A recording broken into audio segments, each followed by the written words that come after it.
Imaginez une ville dont les portes en bronze ont été arrachées, dont les rues sont bouleversées, où la fumée n'a pas encore quitté l'horizon et où des familles entières portent dans leurs yeux la saleté de l'exil. Imaginez des mères qui transportent des bêtes maigres, des vieillards qui ne reconnaissent plus le rythme du sabbat, des enfants qui demandaient où est passé le cantique du temple. C'est là, au bord de ces ruines et au bord d'un fleuve étranger, que le prophète Ézéchiel reçoit une vision qui lui montrera d'un même mouvement la fin d'Israël telle qu'il l'a connue et le promesse d'un retour qui surgira des siècles plus tard. Ce récit commence au nord, dans le vent glacial qui porte l'odeur du charbon et de la défaite. Là, un homme qui était fils de prêtre marche parmi d'autres exilés, mais sa marche ne restera pas ordinaire. Sa vocation le propulse hors de la norme. Il sera sentinelle et instrument, témoin d'un Dieu dont la gloire ne s'enferme pas dans un lieu. Si ce récit vous interpelle, abonnez-vous pour recevoir d'autres méditations bibliques qui nous aident à lire ces visions avec attention. Ézéchiel n'était pas un militariste, ni un homme de cour. Il était enraciné dans le service cultuel, formé au texte et au rite, mais forcé de vivre loin du sanctuaire central. Exilé à Kébar, il partage le même pain que ceux qui ont vu la ville tomber. Sa famille, son monde religieux, tout ce qui faisait sens a été secoué.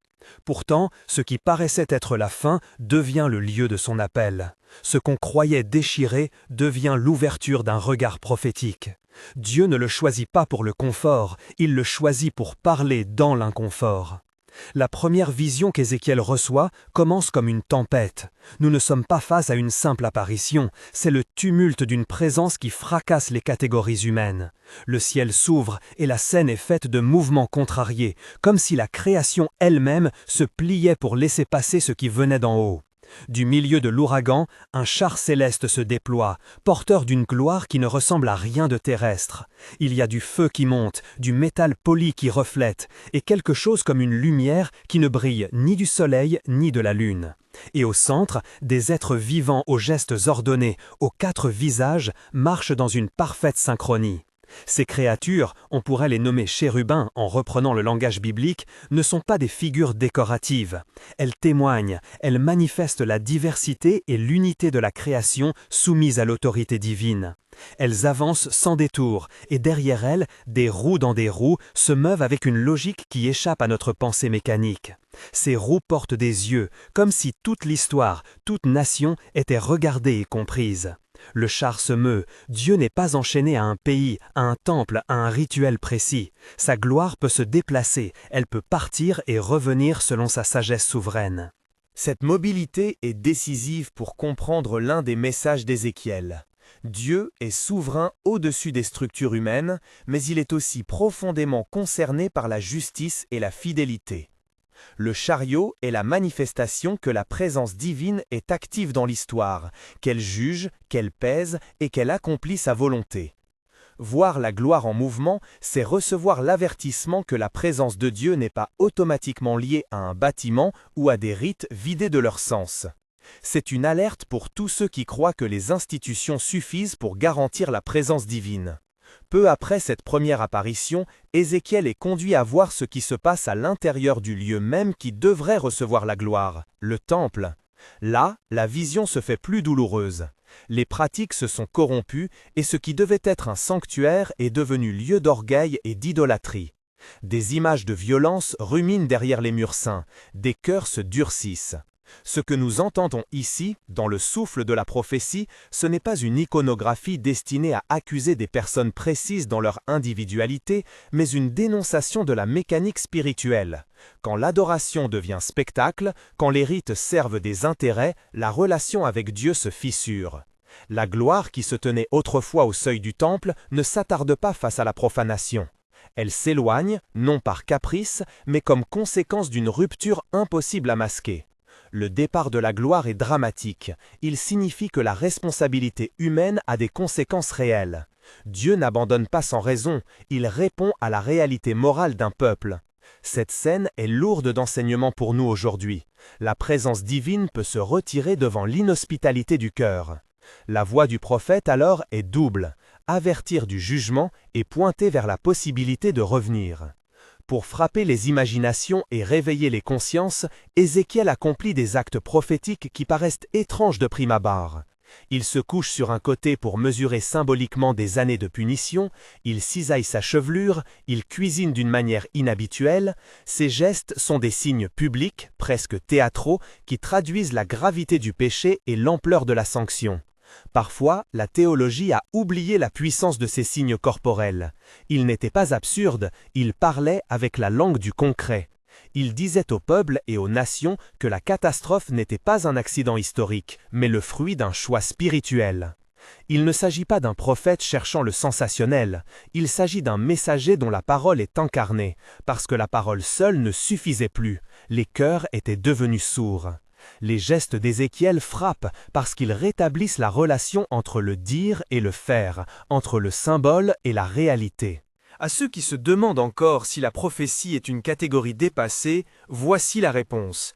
La parole qui ne transforme pas le corps n'est pas entière. Ézéchiel n'est pas un poète isolé. Il est le signe vivant que la parole de Dieu se joue aussi sur le plan du monde visible. Et alors, au milieu de ces visions et de ces actes, Dieu conduit le prophète dans une scène qui devient l'un des tableaux les plus saisissants de toute la Bible, la vallée des ossements desséchés. Imaginez, au creux d'une vallée, des os blancs, brisés, épars comme les restes d'une fatalité. Ils sont morts au point que la mémoire de la vie a disparu. L'air y est lourd de silence, un silence qui pèse plus que les pierres. Il n'y a pas une seule note de musique, pas un chant, rien que la mémoire de ce qui a été perdu. Dieu pose alors une question terrible et pourtant pleine d'espérance. Fils de l'homme, ces os peuvent-ils revivre ? Ce n'est pas une question piège pour humilier le prophète, c'est une ouverture au dialogue, un moyen d'éprouver la foi même du messager. Ézéchiel répond avec la franchise d'un homme qui sait ses limites. Il reconnaît que la résurrection ne relève pas de la logique humaine, elle relève d'un pouvoir qui dépasse l'expérience. Il ne sait pas comment, mais il sait que Dieu peut. Cette interaction est essentielle, elle établit le cadre de la relation prophétique, un échange entre la faiblesse humaine et la puissance divine. Puis Dieu ordonne au prophète de prophétiser aux os mêmes.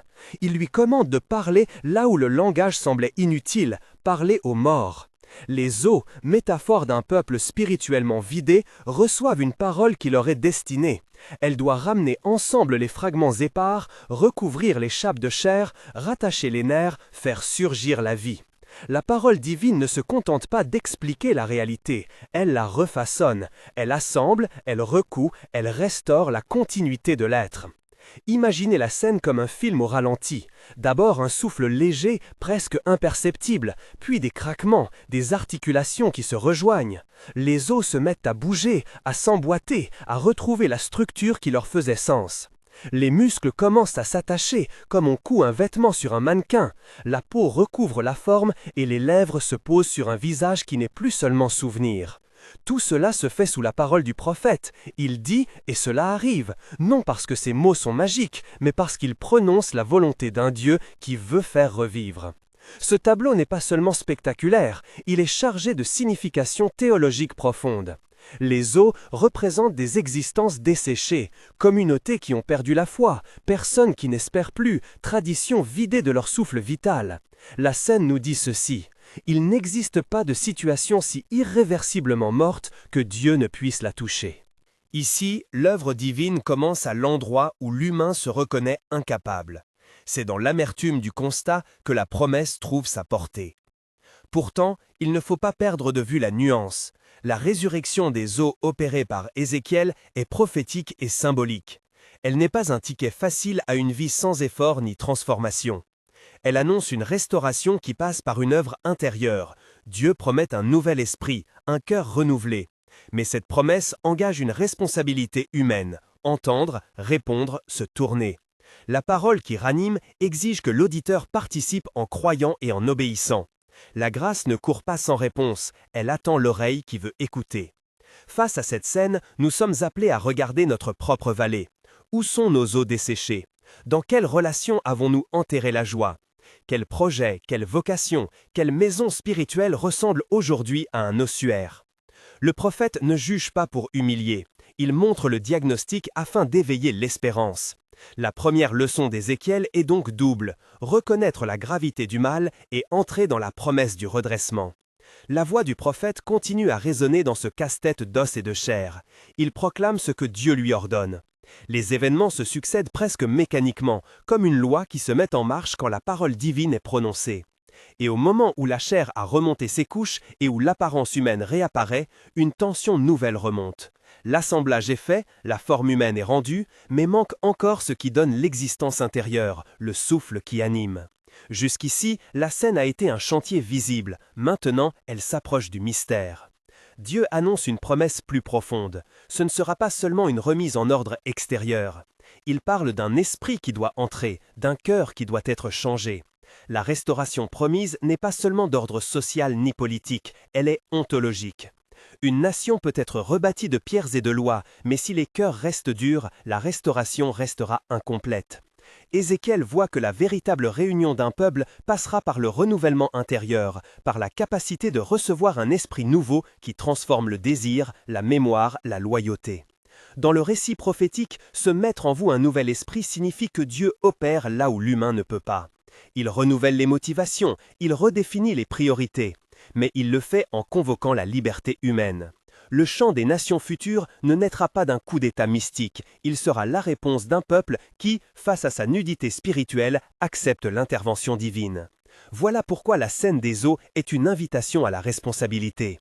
Accueillir l'esprit implique repentance et éveil. À mi-parcours de ce tableau, la prophétie exige encore un geste d'Ézéchiel, parler non plus seulement aux eaux, mais à l'esprit qui doit entrer. Le prophète proclame que Dieu insufflera la vie, qu'il les fera habiter leur propre pays. Ici résonne l'idée d'un retour, pas seulement d'un peuple à une terre, mais d'un peuple à lui-même. Le rassemblement des eaux annonce la recomposition d'une identité perdue. C'est une annonce qui traverse les siècles. La fin que l'histoire a cru confirmer n'est pas la dernière parole. Et pourtant, la tension demeure. Les eaux rassemblées restent fragiles, et la promesse d'un souffle vivifiant se profile comme une promesse qui peut être acceptée ou repoussée. La scène se prépare à un moment déterminant, le moment où le souffle, le roi, viendra et fera de simples formes anatomiques des êtres vivants.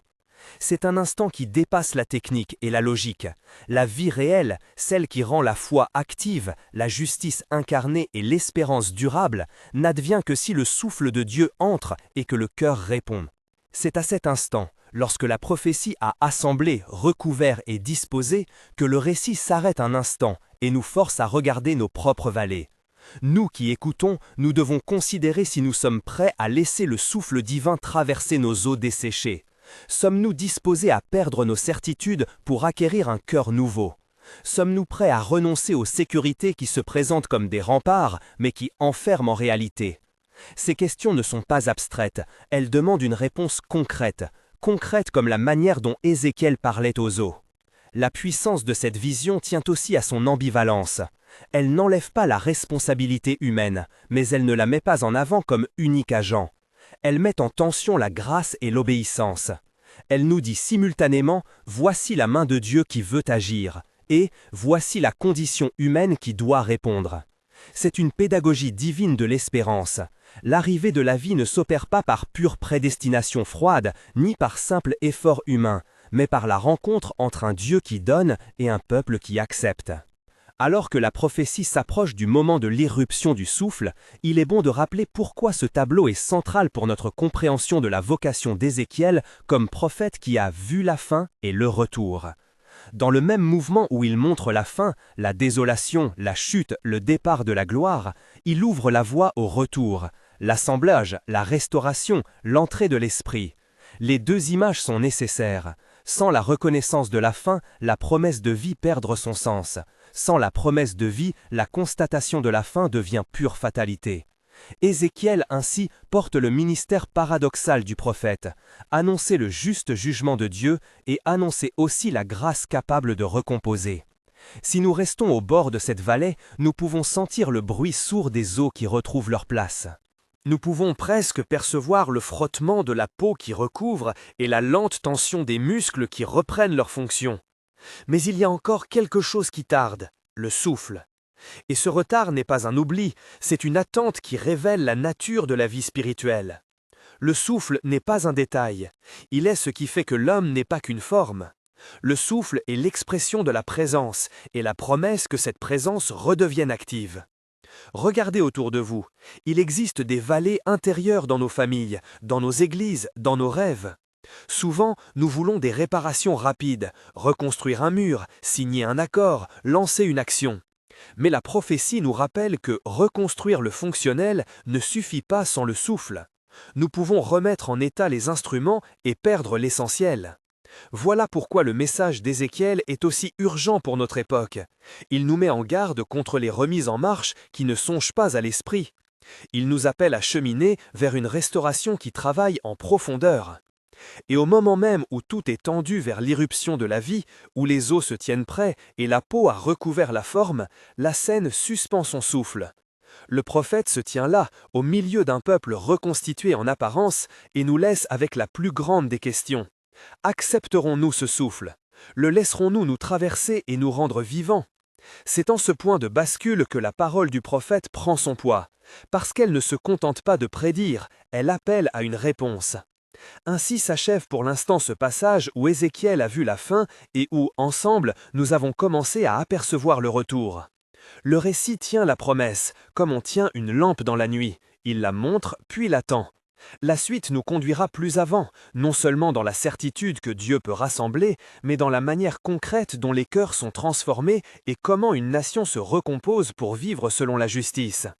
Pour l'instant, restons au bord de la vallée, à l'écoute du vent qui pourrait être le souffle de Dieu, sachant que le plus grand mouvement de l'histoire est souvent celui qui commence dans le silence. Lorsque les images de la vallée s'effacent lentement, la parole ne cesse pas. Elle se tourne vers ce qui suit, vers la reconquête de l'histoire. Ézéchiel voit encore, et ce qu'il voit prolonge la logique du rassemblement pour en faire une promesse durable. Après les eaux rassemblées et le souffle promis, la vision prend une autre forme, plus politique et plus intime à la fois. 2 morceaux de bois, 2 bâtons fragmentés, que Dieu ordonne d'unir en un seul. Ces bâtons représentent des réalités séparées, des identités blessées. L'un s'appelait jadis Judas, l'autre Joseph, nom qui renvoie à des divisions, à une fracture nationale et spirituelle. Les assemblées, c'est plus qu'un acte symbolique. C'est l'annonce d'un corps rétabli, d'une mémoire qui cesse d'opposer ses propres enfants. Ézéchiel voit la promesse d'un seul chef, d'un seul peuple. Non pas par la contrainte d'un empire, mais par la force d'une loyauté retrouvée. Le prophète affirme que Dieu rendra à son peuple une gouvernance juste, un règne qui rappellera les jours de David. Image d'un berger roi, d'un dirigeant qui protège et fait fleurir la justice. Mais attention, l'unité annoncée ne se réduit pas à une cohabitation administrative. Elle est le fruit d'un cœur transformé, d'un esprit mis en commun. Un bâton ne se lie à l'autre que si quelque chose d'autre a opéré avant, la même respiration, la même volonté renouvelée. Ainsi, la promesse de l'union renvoie à la promesse déjà faite devant la vallée, l'esprit qui donne un cœur neuf. Sans ce renouvellement intérieur, l'unification serait superficielle, fragile comme un bâton encore pourri au cœur. Ézéchiel nous met en garde contre les réconciliations qui contentent la forme sans toucher la racine. Puis la vision change encore. Un architecte céleste ou un messager chargé de mesurer fait apparaître devant lui un espace nouveau. Un temple dont l'organisation est précise, presque mathématique. Les mesures sont données de manière méticuleuse, pas pour flatter une curiosité architecturale, mais pour montrer que la présence rétablie s'ancre dans un ordre nouveau. Ce temple n'est pas seulement un bâtiment, il représente la restauration d'un culte pur, d'une relation sanctifiée. Et au seuil de ce sanctuaire jaillit une eau qui coule vers l'Orient. Au début, c'est peu, une source discrète, modeste. Mais à mesure que l'eau s'éloigne du seuil, elle grandit. Elle descend, elle gonfle, elle devient rivière puis fleuve. Là où elle passe, la vie renaît. Les herbes jaillissent, les marais se changent en jardin, les poissons se multiplient. Le spectacle est progressif. Ce qui était aride s'ouvre à la fécondité, et cela selon une logique de bénédiction qui se répand. Cette image de l'eau qui augmente est essentielle. La restauration eschatologique est à la fois incrémentale et irrésistible. Elle part d'un point unique, la présence, et transforme des territoires entiers. L'une des images les plus fortes de cette scène est son effet sur la mer Morte. Là où rien ne pouvait vivre, l'eau du temple, en s'étendant, rend possible la vie. Des arbres poussent sur ses rives, leurs feuilles sont pour la guérison, leurs fruits nourrissent sans cesse. Cette transformation de l'impossible en possible indique la portée universelle de la promesse. Non seulement le peuple retrouve sa place, mais la création elle-même participe à la restauration. Le retour annoncé n'est donc pas seulement une réparation humaine, c'est une réhabilitation cosmique, où la vie s'étend au-delà des limites anciennes. Face à ces images, plusieurs précisions s'imposent. Enfin, l'engagement. Participer à la reconstruction avec patience et justice, chercher la réconciliation, travailler pour la paix, cultiver des habitudes communautaires qui incarnent la présence que nous appelons « le Seigneur est là ». Dans cet appel, il est essentiel de préserver la tension prophétique. La restauration promise par Dieu n'enlève pas la responsabilité. Dieu donne le souffle, l'homme doit marcher avec ce souffle. La grâce n'élimine pas l'effort moral, elle le sanctifie. De la même manière, la promesse d'un roi juste et d'un temple pur ne dispense pas de l'exigence d'une vie droite. Ézéchiel enseigne que la vraie réforme conjugue don divin et réponse humaine. Il n'y a pas de magie salvifique qui évince le repentir. Un aspect souvent négligé est la dimension communautaire de cette œuvre. Les eaux rassemblées ne deviennent pas un simple ensemble d'individus, ils forment un peuple. La restauration n'est pas un projet individuel isolé, mais la réinvention d'une manière d'être ensemble. Cela implique des pratiques concrètes, pardon, partage, service mutuel. Il faut des espaces où la parole peut être dite et reçue, où les erreurs peuvent être avouées sans être condamnées à jamais. La vie du temple futur commence dans la façon dont nous traitons nos frères et nos sœurs aujourd'hui. Ézéchiel, en tant que prophète en exil, nous rappelle aussi que la fidélité peut être vécue loin des lieux de prestige. Sa vocation s'est déployée sur des berges étrangères, parmi ceux qu'on pensait oubliés. C'est un encouragement pour tous ceux qui servent dans la marge. Votre témoignage compte. Le chariot céleste n'est pas confiné au temple de Pierre, il voyage au-delà des frontières humaines. Dieu trouve des voies pour révéler sa gloire là où l'on croit qu'elle a disparu. Ainsi, nos missions les plus humbles peuvent être l'espace d'une rencontre prophétique. Il demeure cependant un appel urgent, ne pas remettre à plus tard la décision. Les images d'Ézéchiel portaient une urgence, la présence qui se retire, les gestes prophétiques qui frappent, la vallée qui attend le souffle. Nous sommes aujourd'hui devant des moments qui pourraient être décisifs, des vies à restaurer, des communautés à rebâtir. Le temps de l'attente n'est pas une valeur morale en soi, la responsabilité s'exerce maintenant. Entrer dans la restauration exige que nous prenions des pas concrets, confesser, pardonner, servir, prier ensemble. Alors que la narration se déploie vers sa conclusion, souvenons-nous de cette vérité simple et profonde. Dieu n'aime pas la mort. La prophétie d'Ézéchiel insiste non seulement sur la justice de Dieu, mais sur sa détermination à ranimer ce qui était perdu. Lorsque tout semblait scellé, Dieu a parlé et la vie a commencé à se répandre. Cette parole conserve aujourd'hui sa puissance. Là où vous pensez qu'il n'y a rien à faire, le souffle peut intervenir. Ainsi, nos missions les plus humbles peuvent être l'espace d'une rencontre prophétique. Il demeure cependant un appel urgent, ne pas remettre à plus tard la décision. Les images d'Ézéchiel portaient une urgence, la présence qui se retire, les gestes prophétiques qui frappent, la vallée qui attend le souffle. Nous sommes aujourd'hui devant des moments qui pourraient être décisifs, des vies à restaurer, des communautés à rebâtir. Le temps de l'attente n'est pas une valeur morale en soi, la responsabilité s'exerce maintenant. Entrer dans la restauration exige que nous prenions des pas concrets, confesser, pardonner, servir, prier ensemble. Alors que la narration se déploie vers sa conclusion, souvenons-nous de cette vérité simple et profonde. Dieu n'aime pas la mort. La prophétie d'Ézéchiel insiste non seulement sur la justice de Dieu, mais sur sa détermination à ranimer ce qui était perdu. Lorsque tout semblait scellé, Dieu a parlé et la vie a commencé à se répandre. Cette parole conserve aujourd'hui sa puissance. Là où vous pensez qu'il n'y a rien à faire, le souffle peut intervenir. Là où la culture multiplie les obsessions du paraître, Dieu appelle au fondement, au cœur, à l'esprit, à la relation. Permettez-moi de poser une question directe à chacun. Quelles sont les racines de votre désert ? Où avez-vous bâti des murs pour vous protéger et qui vous isolent ? Quelle part de vous nécessite d'entendre aujourd'hui un appel au changement? Les réponses ne sont pas destinées à vous accabler, mais à vous réveiller. Ézéchiel n'annonce pas seulement des châtiments pour blâmer, il propose une direction qui mène à la vie. Si vous êtes prêt à accepter ce mouvement, alors commencez par une chose simple, dites la vérité, cherchez la réconciliation, invitez l'esprit. Avant de conclure, retenons la portée collective de la vision. La restauration promise dépasse l'individu et concerne des peuples, des territoires, même la création. Cette perspective nous pousse à penser en termes de service véritable, œuvrer pour des structures qui favorisent la justice, marcher pour des politiques qui respectent la dignité humaine, protéger la création qui reflète la grandeur du Créateur. Les rivières qui jaillissent du temple irriguent non seulement nos consciences, mais aussi notre manière d'agir dans le monde. La parole d'Ézéchiel finit par nous laisser avec un nom, avec une promesse que l'on peut inviter dans la vie personnelle comme dans la vie collective. Le Seigneur est là.